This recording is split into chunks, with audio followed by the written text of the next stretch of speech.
We're making up for lost time.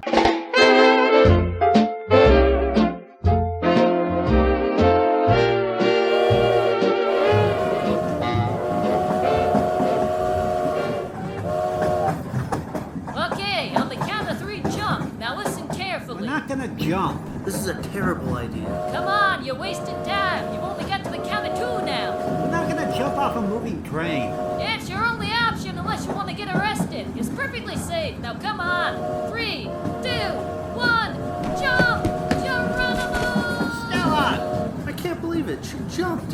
What do? We don't have another choice. Come on, toss your suitcase out and let's go. What if we hit a rock or something? There's nothing to hit. Kansas is too flat for that. I never should have agreed to do this show. Here goes nothing, I guess.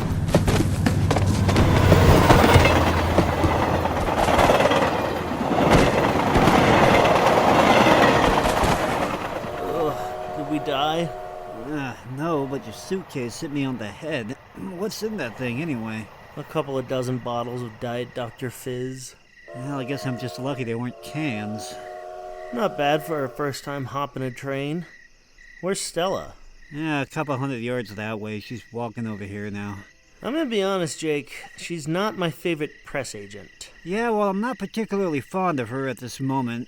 Welcome to Yesterday Today, folks. I'm Jake. This is McLean, and we're on our nationwide tour. We're somewhere near Swamp Angel, Kansas right now. How can you tell? I only have Stella's word to go off of. Yeah, well, she's also the one that convinced us to hop a train when she couldn't buy tickets, so I wouldn't trust her on everything. Well, at any rate, we got a show tonight, so while we gather our possessions along on the train tracks and regroup, here's the first half of our show. An episode of Lum and Abner, in which the boys are raising money to go to Kansas. Hey, Abner, listen to this. Dear Mr. Edwards, it is a pleasure to inform you that your lodge brothers have voted to send you to Leavenworth, Kansas. Huh? As a delegate to the National Convention. Oh. Of the Royal Order of Great Horned Owls. You had me worried there for a minute, Lum. I don't think they could ever prove nothing on you, though. Reckon why they're holding it in Leavenworth this year. Well, more likely so all the past lodge treasurers can attend the meetings, Lum. Says, you have been appointed head of the committee to hand out the convention pins. Well, I'll say one thing. They couldn't have found a better pinhead. You have also been selected... Now, wait a minute, Lum. You can't afford to go up there. Oh, well, let me read you this part here. Oh. As for your expenses, full arrangements have been made through the generosity of your lodge brothers to pay your taxi fare from the depot to the hotel. And all you have to pay is your train fare, hotel bill, and meal. And if I know them generous lodge brothers of yours, I'll bound you the hotels in the same building with the depot, too. Grannies, I must not have read that good the first time. Don't read so good the second time, neither. Well, I know I ain't going to miss a chance like this. What have we got in the cash drawer now? My lunch. Blame it. Wait a minute. Abner, you know that money your woman's got saved up in that sugar bowl? Would you steal that from me? Just temporary, of course. Oh, no, that'd be just like committing suicide. Well, Grannies, I'll steal it then. I've just got to get to that convention, even if I have to embezzle the money. Why do you? 'Cause they picked me to make a speech there. What on? Honesty in business.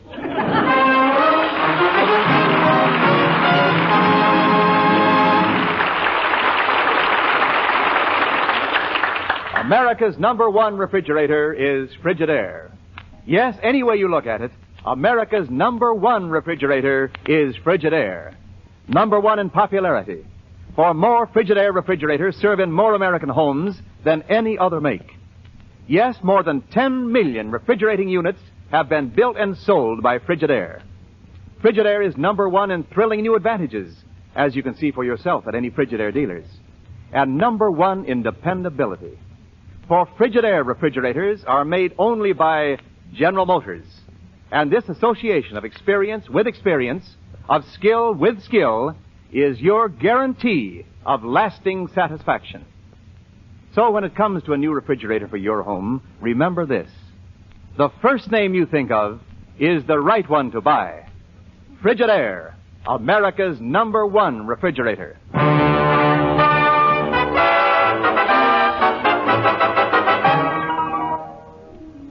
Grannies, I don't know how I can ever raise enough money to get to that convention. I'll need at least $200, and the thing starts tomorrow. Yeah, well, let's name over all the friends that you've got that might lend you the money. All right. Well, that didn't take long. What other great ideas have you got? Well, we could sell my cornet. That is, if we could find enough money to get it out of the hock shop. It ain't no use. My only hope is to find some man that's smart enough to have made a lot of money and dumb enough to lend me some of it. Hey, wait a minute. There comes Sister Simpson, Lum. She might be able to help you locate somebody. Men is one of her favorite subjects. Well, howdy, Sister Simpson. Howdy, Lum. Howdy, Abner. How's your woman? Oh, just tolerably. Say, Sister Simpson, I'm looking for a man with money. Well, brother, who ain't? Well, I just want one that's got close to $200. I just want one close. Say, maybe you could lend the money to Lum. Well, I'd love to, but I've just had so much expenses over at the boarding house lately. Oh? Do you know I've had to have that termite exterminator over there a half a dozen times this week? Well, what'd you have to get him over there so many times for? Have you seen how good looking he is? Yeah, but I never thought them exterminators come so high. Oh, it ain't that. What's breaking me is buying them termites I keep throwing under the house. Well, listen, Sister Simpson, if you could just lend me a little money, it'd help me get to the convention. Well, I've got a little extra cash. There's going to be 1,500 men there, and I just... 1,500 men? Wait a minute, where are you going? Well, where do you think I'm going to take off to the convention? So long. Well, how do you like that? Fine bunch of friends I've got. Well, doggies, Lum, you can be glad you ain't going up to Leavenworth now. When she gets there, the only fellers that'll be safe will be them on the inside of the wall. Why, Grannies, I ain't giving up. I'm going to that convention or know the reason why. Well, I can tell you the reason why right now. You're broke. Wait a minute, there comes Ben Withers. I bound you he'll help me out. There's one fellow that's always ready to go to bat for you. Yeah, the only trouble is he always strikes out. Well, howdy, Ben, old boy, old pal. Good morning, good morning. Say, Ben, old friend, you don't know where a feller could raise a couple of $100 awful fast, do you? Fine. Well, that's as good as any idea Lum's had so far. Well, Lum, the best thing I can do for you is cite the case of Emmerich Dodendorfer. Who's he? Yes. Nice fellow, Emmerich. Mount Ida resident and second cousin of Flieger Zinkerfuss. I knowed we'd work around to the Zinkerfusses sooner or later. Just 3 weeks ago, Emmerich Dodendorfer was practically destitute, and now he is a millionaire worth several $1,000s. Several thousand in just 3 weeks? How'd he do it? Yes. You don't say. 3 weeks ago, Emmerich was considering suicide when he happened to read an article about an artist who was an unsuccessful failure. That's the worst kind. This artist decided to take his last few dollars and spend it all on one last fancy dinner. While sitting in the restaurant waiting for his deviled crab... Oh, he was married, huh? While waiting there, he absent-mindedly sketched a picture on the tablecloth, which an art dealer happened to see and bought from him for $5,000. Well, I had no idea that tablecloth was worth that. By the way, Lum, do you know who that artist was? No, who was it, Ben? I don't know. Anyway, Emmerich decided to try the same thing. He took his last few dollars, went to a high-class restaurant, ordered deviled crab, and drew a picture on the tablecloth. Yeah, and did an art dealer come along? No, they threw Emmerich out for ruining the tablecloth. And on top of that, he got sick from eating the deviled crab. But, Ben, I thought you said he made thousands of dollars. Fine. However, when they threw Emmerich out, he landed on a very wealthy oil man. Oh, I'm beginning to see now. The wealthy oil man quickly interviewed Emmerich, took his name and address, and the very next day, Emmerich received a letter from the oil man saying that he was suing him for damages. But, Ben, you said that he was worth... Yes. However, on his way to court, Emmerich stumbled and fell, and while down on the sidewalk, he found an 1881 Indian head penny. Oh. He took his penny, put it in a slot machine, and it got stuck in there. Now, wait, Ben. Just how did he make all those thousands of dollars? Oh, Emmerich never made a nickel in his life. Well, how did he get the money then? 2 days ago, he inherited $50,000 from his uncle. See you later, Lum. And if you think of any way of raising a lot of money fast, let me know. I'd like to get in on it.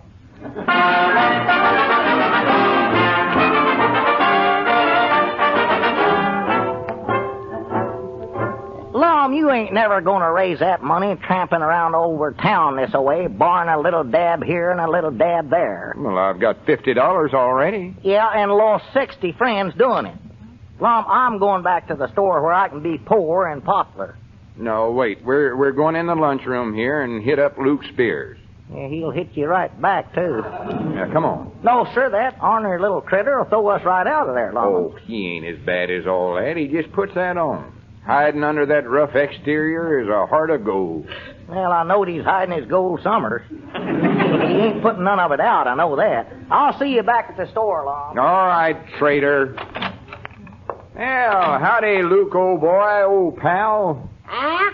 Oh, howdy, Lum. How's business, old kid, old friend, old buddy? How much do you want to buy? Now, wait a minute, Luke. Don't go flying off the handlebars. I'm doing this for a good cause. It's for the good of Pine Ridge. I'm raising money to send me to Leavenworth, Kansas. You're right. That's the best thing that could happen to Pine Ridge. Well, now, I'm for that. How much is my share? now, wait a minute.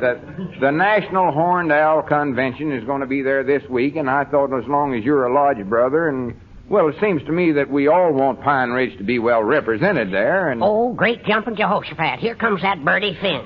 Birdie? He looks more like a vulture. Howdy do, Miss Finch. What do you have? Well, I really don't know. It's so hard for a young girl to make up her mind. Yes, it is. But let's talk about you. What do you want? Well, I have to be careful what I eat. I have to watch my figure, you know. Why? Well, I have to. Nobody else watches it anymore. Well, what do you want? Well, I'll take some macaroni with spaghetti, a few baked potatoes with a side order of hash browns, and a mashed potato sandwich. Won't all that starchy stuff make you bulge out? Well, it'll help.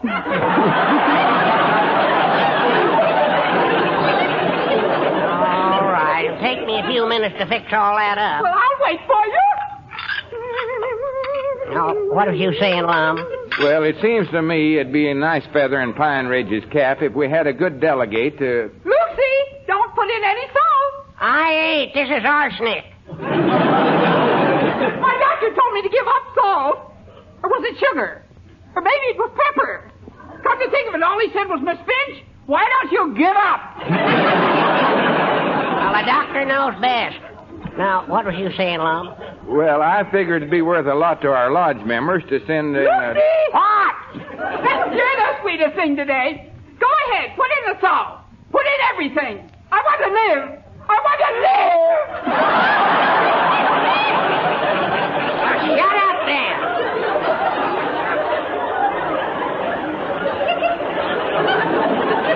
Go ahead, Lum. Go right ahead. Well, it'll cost us all a little something, but think of the publicity we'll get. Well, how much do you reckon you'll need? Oh, hour and a half. Lucy, I've changed my mind. I don't want the macaroni. Have you any suggestions? Yes, and if you ain't careful, I'll suggest him. Lucy, you're sure sweet. What I was saying, Luke, I've got $50 so far, but I ought to have another $150, and I'm going to have to raise it awful fast. It looks like the only thing for me to do is go to a loan company at the county seat.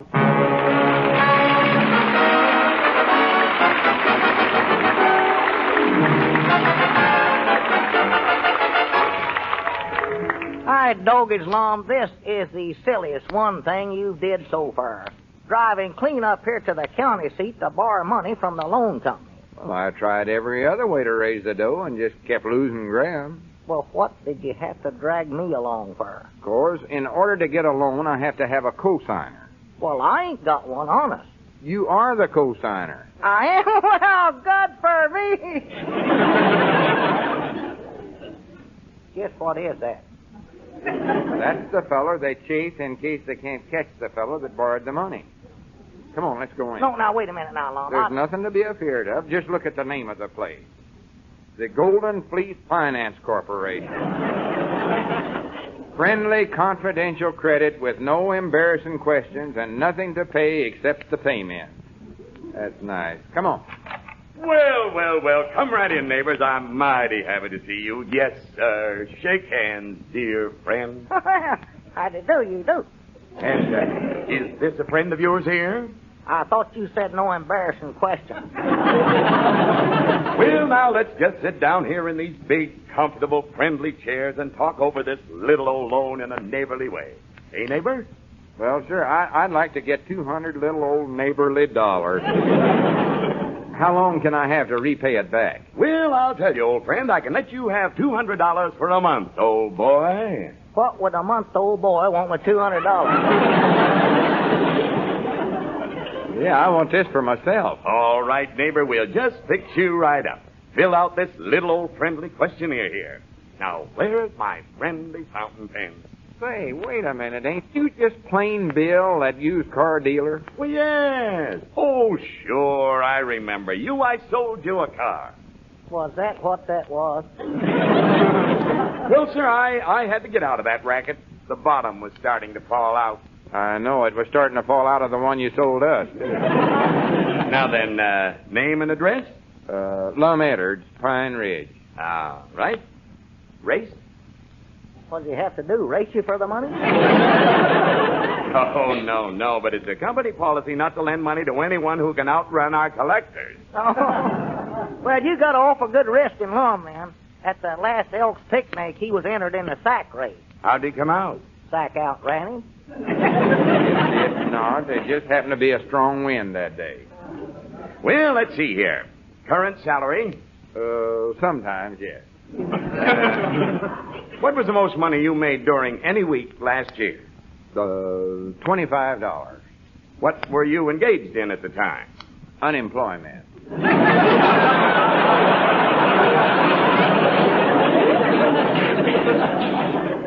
Yeah, when he works, he don't make half that much. All right, now we come to the little old homey subject of collateral. Collateral? What's that? Well, you've got to put up something that's worth more than the amount we lend you. Then if you don't pay the loan, you don't get back what you put up. You don't? Hey, Lum, reckon we could put up Elizabeth? No, you can't use your woman for collateral. Oh, I didn't think so. About the only thing we've got's the Jot 'em Down store. All right, fine. Hey, now, wait a minute. I don't want to take a chance on losing the store. How do we know this company's reliable? Oh, you don't need to worry about that. We have branches in every city in the country where the laws aren't too strict. Yeah, but when Lum can't pay, which he won't be able to do, you'll take the store away from him. Oh, you don't need to worry about that either. I know. We're always very kind, courteous, and considerate. Well. We never take advantage of... Oh, excuse me while I answer the phone. Yeah, nice. Golden Fleece Finance Corporation. Love that name. Well, how much overdue is their payment, Max? 30 minutes? Oh, well, have a heart, Max. Give him another, 5 or 10 minutes. Why, certainly. You can't take the bed right out from under an old man while he's sleeping. Well, that's not kind and courteous. Wake him up first. All right, goodbye. Well, Mr. Edwards, I guess we're all set. Good. Do I get my $200 now? Oh, no. You won't get that until after our investigators looked over your store. He'll be there late this afternoon. He will? Yes, that is, if he can find some place to borrow enough money to make the trip. Good day.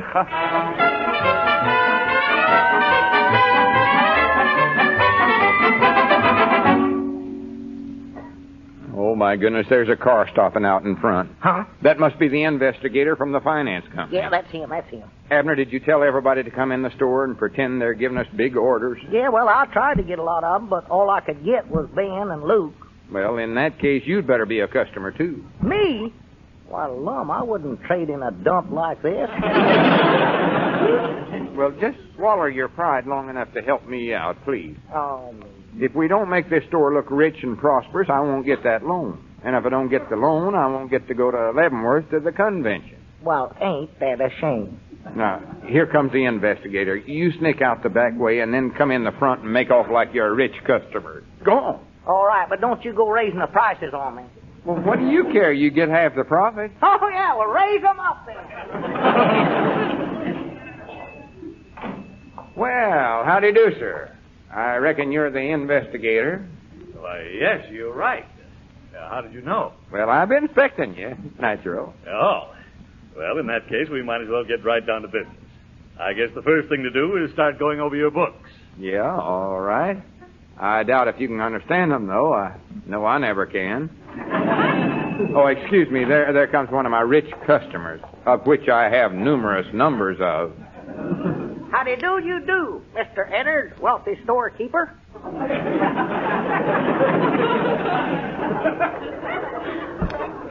Don't overdo it, Abner.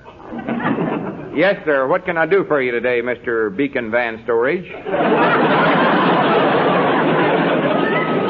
Why, let me see.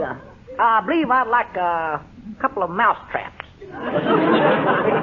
Make it bigger than that. All right, make it a couple of bear traps then. I'm sorry, Mr. Beacon Van Storage. I ain't got a one left. Oh, dear, oh, dear. I just do such a rushing business here, I just can't keep nothing in stock. Yes. Well, let's see then. I'd like a nice, expensive yacht. Well, what'd you do with the one I sold you yesterday? I've used it.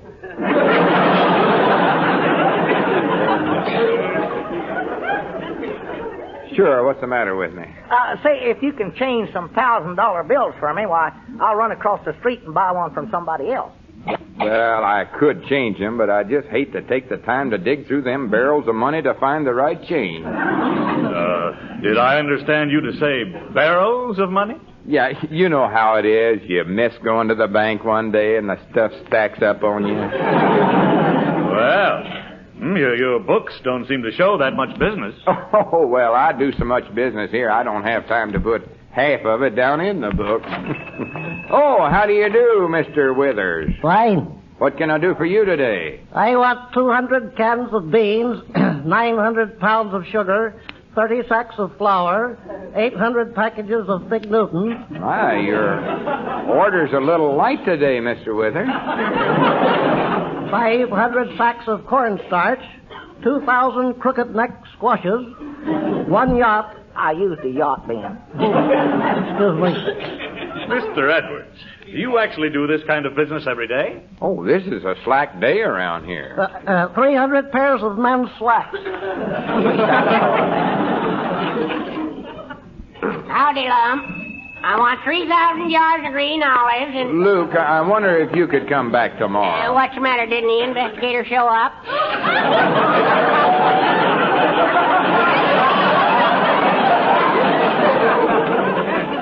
He's here. I'm just too dead blame busy to wait on you today, Luke. 800 cans of mushroom buttons. 900 cans of mushroom buttonholes. Mr. Edwards, I don't see how you can handle all this business yourself. Oh, it's hard. What it's done to me is just make me a broke-down, wretched millionaire. Well, Lum, I want 25 pounds of gopher poison. I want it wrapped as a gift.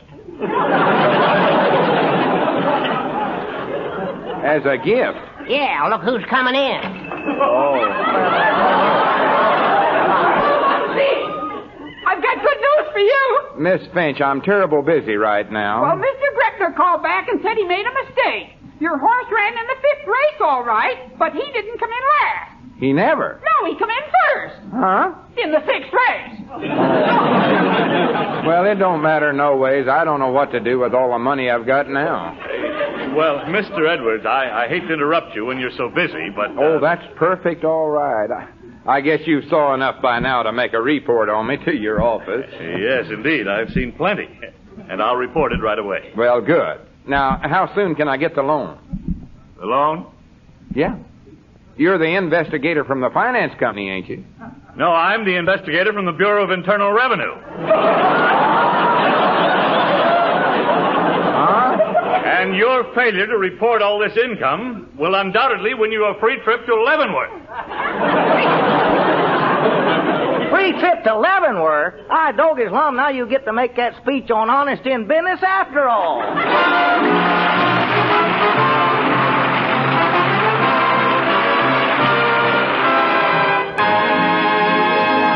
Well, hurry up, Lum. Tell me, how did you come out with the income tax man? How soon do you leave for Leavenworth? I ain't going. Oh, that's a shame. Yeah, when he found out what bad shape our store was actually in, he gave me a $200 refund. Well, $200? Well, why ain't you going then? Abner, I've come just as close to Leavenworth as I ever want to get. The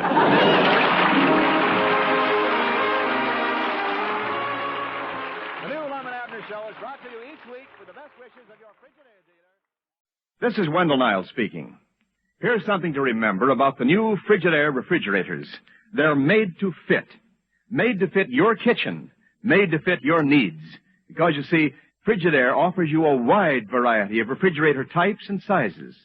There's a size for small apartment kitchens, a size for big farm families, and many different sizes in between. These wonderful new Frigidaire refrigerators give you more room, up to half again as much space for storing foods, yet take up no more space in the kitchen. There's lots of shelf room, special places to keep things like tall bottles, fruits and vegetables, meats, eggs, and other small articles. Generous room in all models for safe storage of frozen foods. And to fit the most important requirement of all, your need for utmost dependability. Every one of these new Frigidaire refrigerators is powered by the famous Frigidaire Meter Miser, the simplest coal-making mechanism ever built. Remember how the new Frigidaire refrigerators are made to fit into your home, into your way of living. And always remember, ask to see the name Frigidaire when you ask to see a new refrigerator. Stella, I thought you said we were jumping off in Swamp Angel, Kansas. Yes, and what do you think we are right now? I think we're standing in an empty field next to the railroad tracks. Well, welcome to downtown Swamp Angel. This is the place. I see. I was wondering why I couldn't find it on the map. And may I ask where exactly we're going to perform? Well, there's a little shanty town a ways down past that cornfield, so that's where you're playing tonight. We're playing on the outskirts of Swamp Angel, Kansas. We couldn't even book downtown Swamp Angel. Oh, come on. This is a breakout opportunity for you two. The people are gonna love ya. What people, exactly? Exactly the people you would expect. Freight-hopping hobos. Fantastic. I'm sure word of mouth will spread along the freight trains.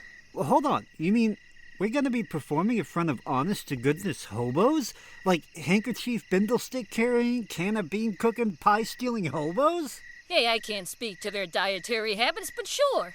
This is fantastic. It is? McLean, how many times have I told you about my lifelong dream of being a freight train hopping hobo? Somewhere in the neighborhood of none and zero. Well, clearly you haven't been paying attention. The lifestyle of the American hobo is like nothing else. The freedom of riding the rails, the camaraderie of your fellow hobos gathered around the trash can fire in Shantytown. Stella has given us the opportunity to live out the great American dream. We already had to sneak on the train and jump off. That's the dream? Yeah, we're just one windowsill apple pie away from being honest-to-goodness hobos ourselves. Jake, I'm not really interested in being an honest-to-goodness hobo. You will be once you get a taste of the good life. Come on, let's get going to Shantytown. Hey, your brother's really starting to show some enthusiasm for this tour. Yeah, and I might too if there really is an apple pie waiting for us somewhere. There is a section of Kansas in which I shall never be welcome. This is the reason for it.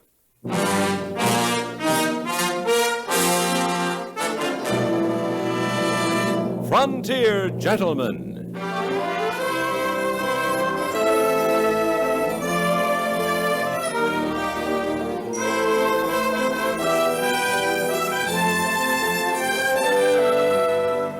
Herewith an Englishman's account of life and death in the West.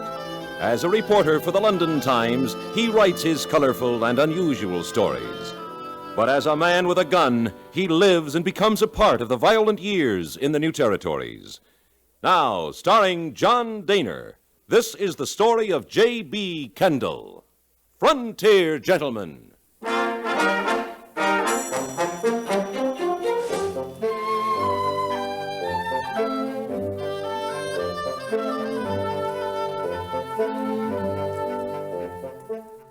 I had arrived in the town of Osawatomie by way of riverboat down the Missouri to Kansas City, and then overland to this site of the famous battle. I hoped to write a story on the abolitionist John Brown, but two things prevented my doing so. The first was the weather. In a region where I was told the rain was plentiful, not a drop had fallen for more than 3 months. Eastern Kansas was in the grip of a severe drought. The second reason was Darby Bullman. I met him as I was doing a sketch of John Brown's cabin. He drew up in a wagon, got down, and peered over my shoulder, silent for a few minutes, then cleared his throat and said, "Hot, ain't it?" Yes, very. Ain't seasonal. So I'm told. You a stranger around here? Mm-hmm. Me too. Just come in town. Ain't much to see, is there? No, not much. It's a pretty fair likeness of the cabin. Thank you. Chimney don't seem to stick out just right, though. You don't mind me saying. Well, it's only a rough sketch. Ain't squatty enough, neither. Outside of that, it ain't bad. You make a living doing that? No. No, I'm a writer. This is a sideline. Oh, so. You any good at making signs, writing them? Well, I never... I'd be willing to pay $2. Won't go no higher than $2. Don't need none of them fancy curlicues. Just a good old sign, nice and easy writing so's folks can read it. Do it myself, except I ain't much of a hand at that kind of thing. Well, I figure for $2 you can draw in a picture along with the words. What kind of sign? Well, you write it out. I'll tell it to you slow. All right. Just a minute. Let me... all right. Go on. Darby Bullman. Darby. D-E-R... D-A-R. Oh, sorry. Yeah. Darby Bullman. B-U-L-L. L-L-M-E-N. King of the Rainmakers. Of the Rainmakers. Will guarantee to fix it to rain for the price of $1,000. Would you prefer guarantee to bring forth rain for the price? Fine. Bring forth rain for the price of $1,000. Yes. That's right, yes. All right. Now, what kind of a picture would you figure to draw with that? Well, what would you suggest? Oh, I don't know. Something good and wet, though. Give them the idea. You're not serious, Mr. Bullman. Sure, I'm serious. You think I'm flapping my gums to make wind? You can actually make it rain? I've been doing it nigh on 5 years. How? Oh, I got my methods, mister. Don't you worry about that. $1,000 is a lot of money. Sure it is. But it's a sight less than what these homesuckers is going to lose if it don't rain. Come to think of it, I'll be needing an assistant. You want the job? Well, Pay you $50 in feed. Well, what are the requirements for an assistant? Oh, ain't nothing to it. You get that sign made. I got me a big roll of paper in the wagon yonder. Then we stick the sign up over the wagon and drive through the town. As soon as we get us a likely crowd gathered, I make the speech, and you wait to start the collection. A small point, but supposing they don't believe you? Ain't human nature not to believe me. Cows and crops is perishing for want of rain, ain't they? Yes. A fellow like me comes along and gives them rain. They'll believe me. Have you ever failed? No. Mister, what's your name anyhow, son? Kendall. Oh, Kendall. You see that fella coming this way herding them cows? Yes. Oh, wait, I'll show you what I mean. Get over there, you greasy case of worm! Morning, stranger. Morning.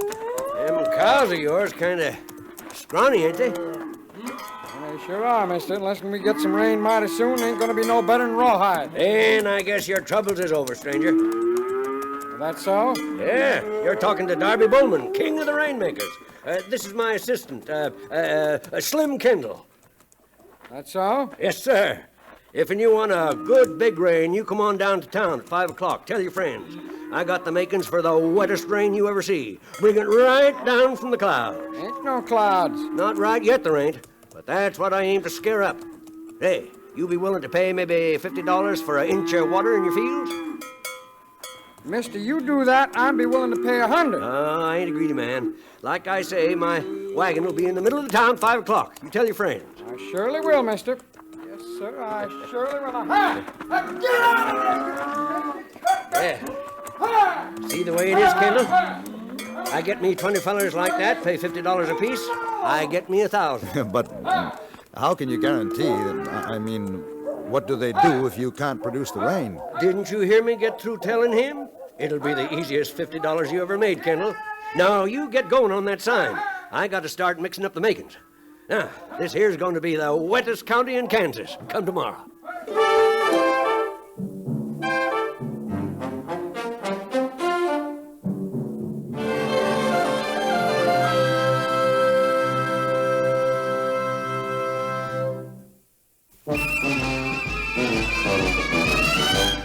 Of all leading filters, cigarettes, Kent filters best, Kent filters best. It makes good sense when you smoke Kent, Kent filters best. Of all of the brands of cigarettes, Kent tastes the best, Kent tastes the best. A richer taste than all the rest, Kent filters best.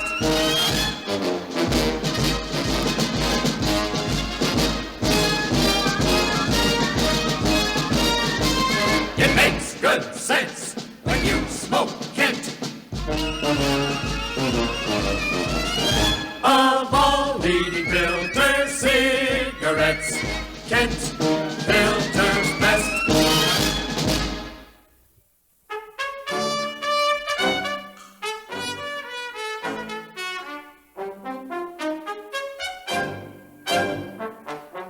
I was torn between curiosity and common sense.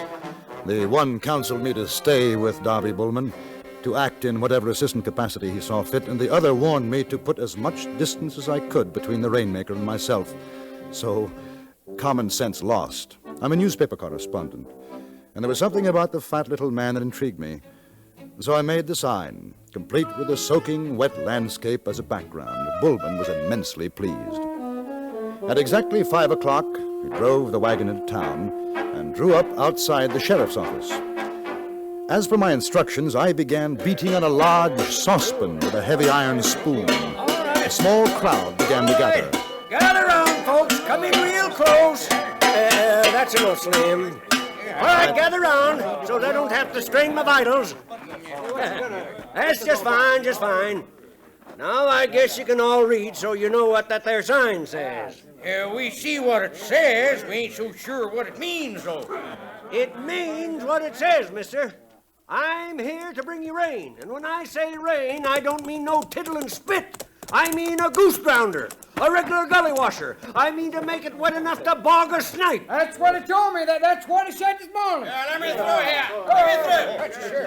Get away from me. Yeah. What's your business, mister? You can read, can't you, friend? I ain't your friend, mister. I'm Sheriff Finnick. I aim to keep law and order in this here county. You creating a disturbance of the peace? Well, no such thing. Me and my assistant Slim, we're setting up a business deal. Like it says, $1,000 and I make rain. Ain't possible. You hear that? Sheriff says it ain't possible. Well, here's what I say. 24 hours. You give me 24 hours, and if there ain't a puddle of water in every pothole in this street, nobody pays me nothing. Bowman, we had fellers around these parts afore claiming they could bring down weather. The last one got run out on a rail. I'm willing to take the medicine same as him, if and I don't make good. $1,000 a heap of money. Sure is. You got proof you can do what you say? Where else you brung the rain? Where else? I'll tell you where. Out to California. I waited down the Sacramento Valley 2 years back so you could take a boat from Marysville down to Sacramento and never touch dry land. Hey, I don't see no harm if it's a guarantee. But we gotta make it legal like. Suits me. Anything you say. Har, har. Go over and fetch Lawyer Woolsack. Tell him to come on over to the sheriff's office. We need some papers made.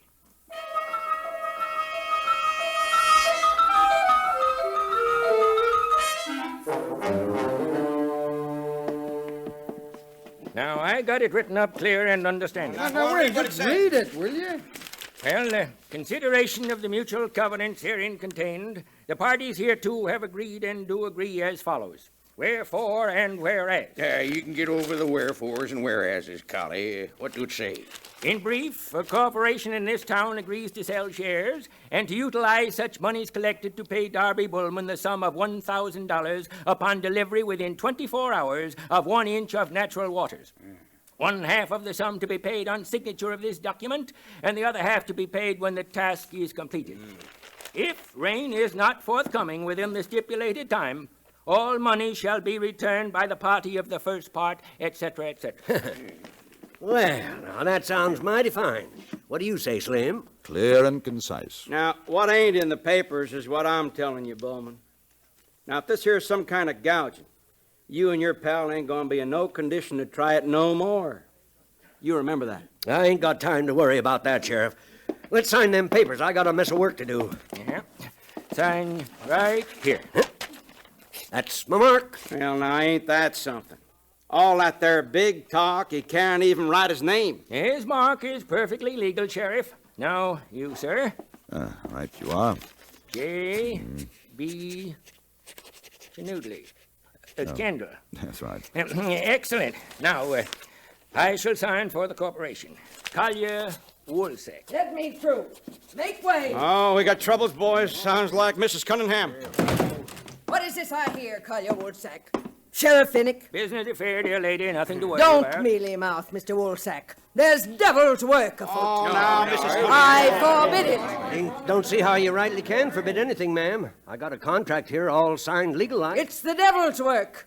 Are you a man of temperance? If you mean, do I take a sup of snake poison? No, ma'am, I ain't a man of temperance. This town will not suffer the evils of intoxicating liquors nor the workings of the devil. I ain't no devil, ma'am. I think you misunderstand, madam. Mr. Bullman is not intoxicated. He's a rainmaker. You, sir, are in the presence of a lady. How dare you speak to me in that tone? Sheriff, I demand that you put a stop to this devil's work immediately. Now, don't you worry about a thing, Mrs. Cunningham. There ain't gonna be no liquoring or carrying on, I promise you. It is against the laws of nature. Only the great Rainmaker up yonder has the right to create rain. I forbid you to attempt such a thing. The women's crusaders will be called out to put a stop to it. I warn you, Sheriff. Now, there ain't no need of that, Mrs. Cunningham. I have nothing more to say. We have put the devil out of Osawatomie. He will not return in the guise of these two wicked men. Liquor and sin. Liquor and sin.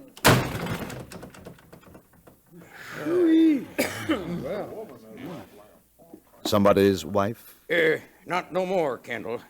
Buried, too. Talked him to death, some say. I ain't having no trouble with Mary Elizabeth Cunningham or them women's crusaders. No, sir.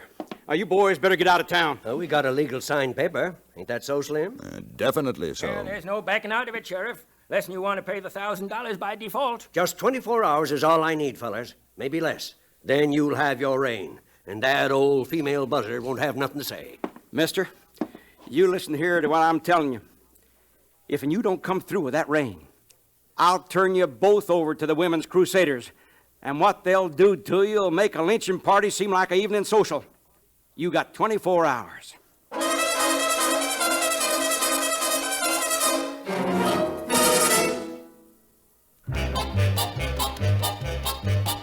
If it's new, Plymouth's got it.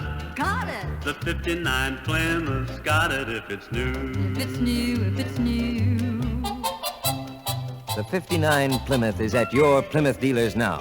It's new, it's wonderful, and it's here. New styling to make your heart sing. Plymouth for 59 has that fine car look.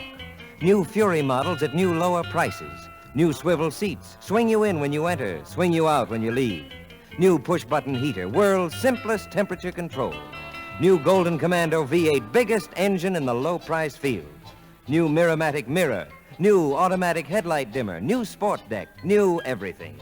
See the completely new 59 Plymouth.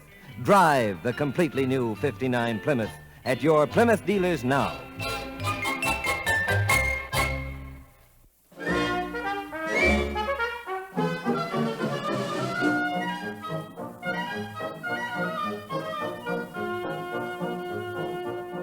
Darby Bullman and I left the town and went to a field a mile or two away. The Rainmaker scurried about, unloading sacks from the wagon, contents unknown. Then we wrestled 2 immense cauldrons down to the ground. While I built fires under the containers, Bullman emptied the sacks and began to stir in a liquid which he poured from large jars.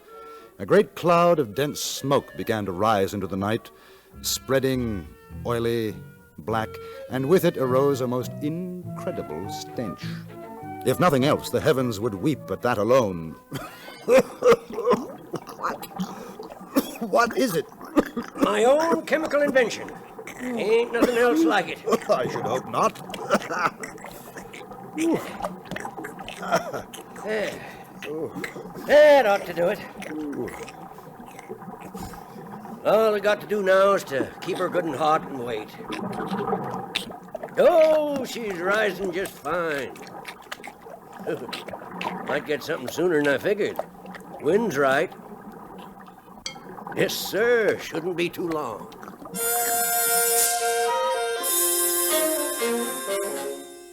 We spent the night in the field, alternately napping and tending the fire.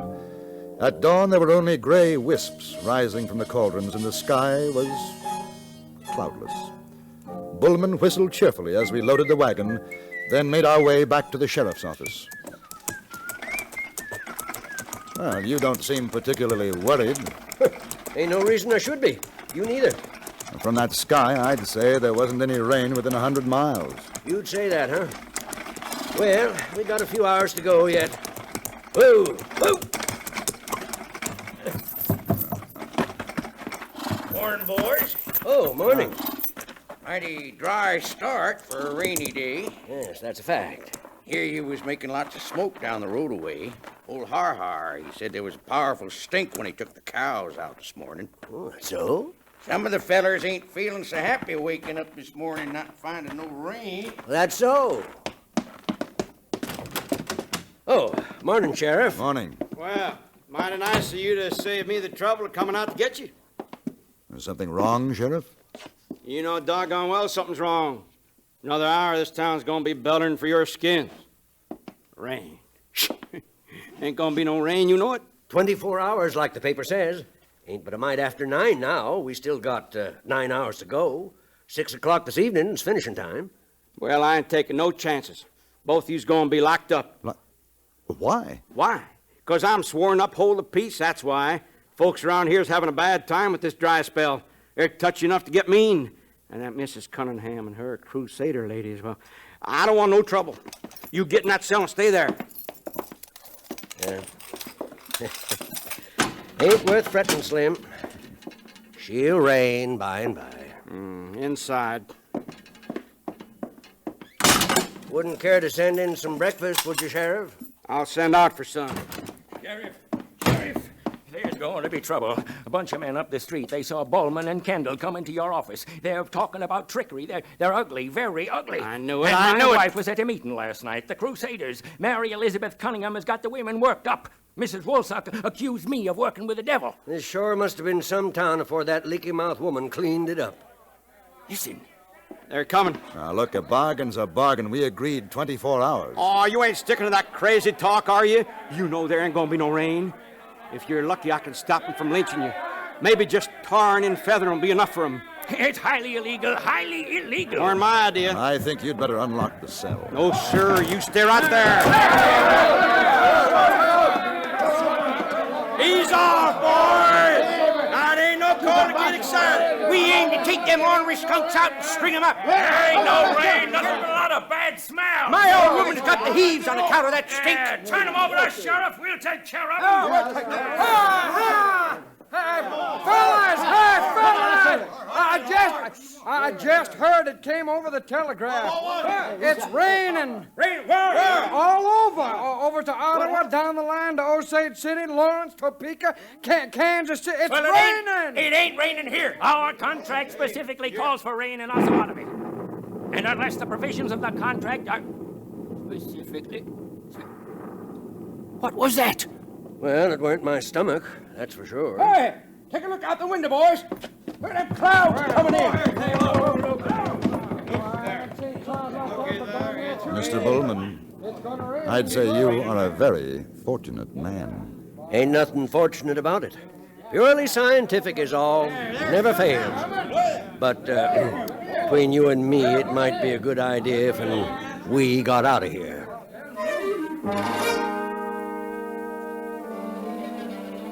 Darby Bullman received the remainder of his fee, and in a torrent of rain we drove out of Osawatomie. We didn't escape the downpour until the next day, and were then some 50 miles south of the town. From what I've heard, the storm lasted for 3 days, and the damage caused by the flooding river will long be remembered, as will the name of Darby Bullman.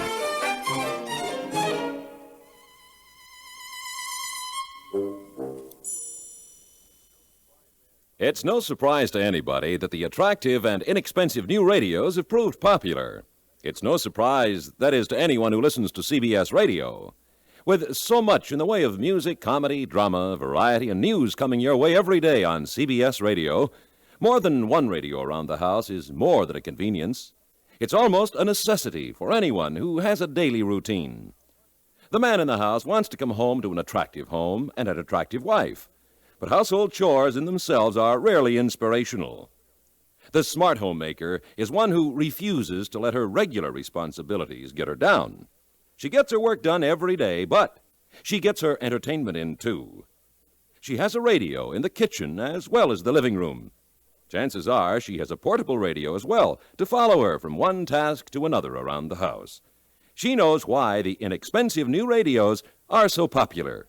And she knows the value of CBS radio, too.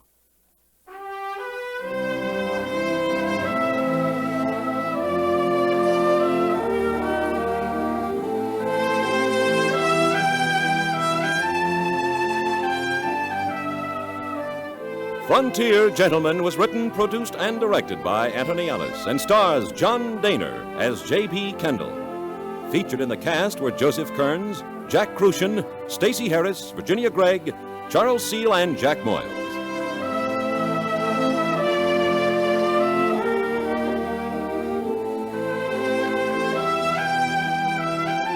Join us again next week for another report from the Frontier Gentleman. Bud Sewell speaking.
Hiya, beautiful. Get lost, Bristlepuss. You need a shave. But I have shaved.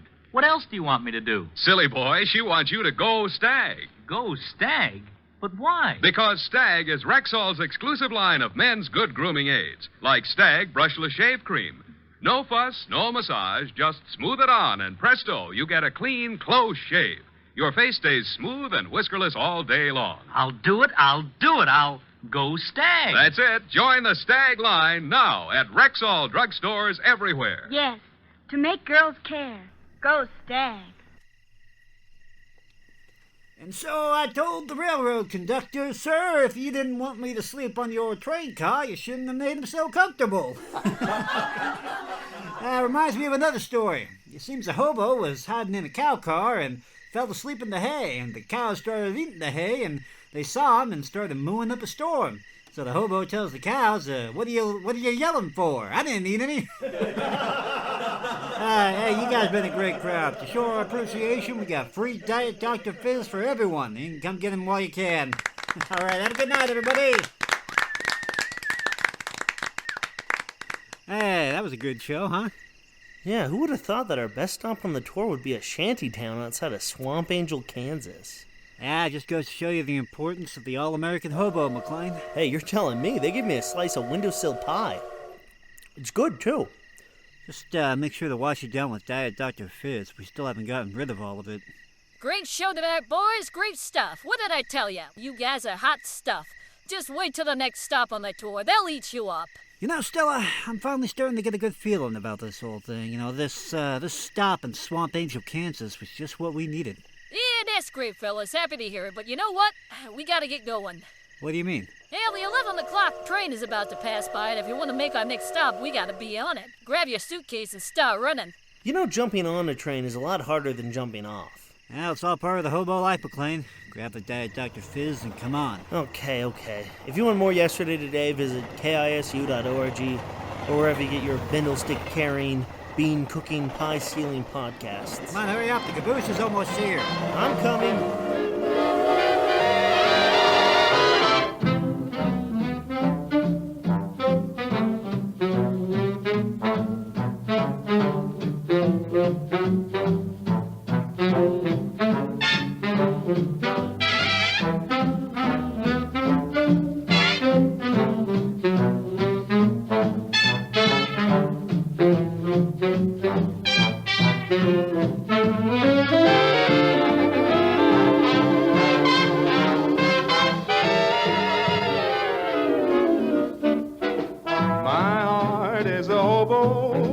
To roam through fields of clover, hates to have to think things over.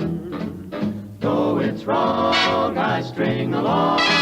My heart is the hobo, loves to go out berry picking, hates to hear alarm clocks ticking. 'Tisn't smart, that's my heart.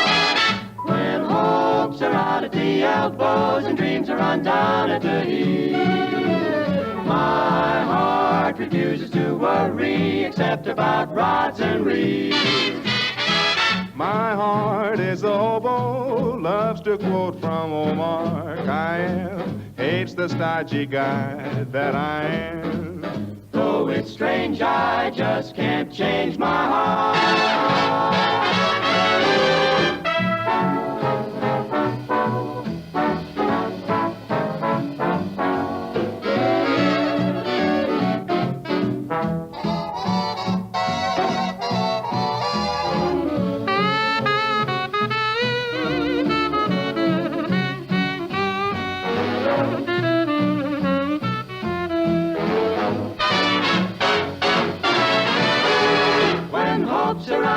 Elbows and dreams down at the heel. My heart refuses to worry except about rods and reels. My heart is a hobo, loves to quote from Omar Khayyam, hates the stodgy guy that I am. Though it's strange, I just can't change my heart. My heart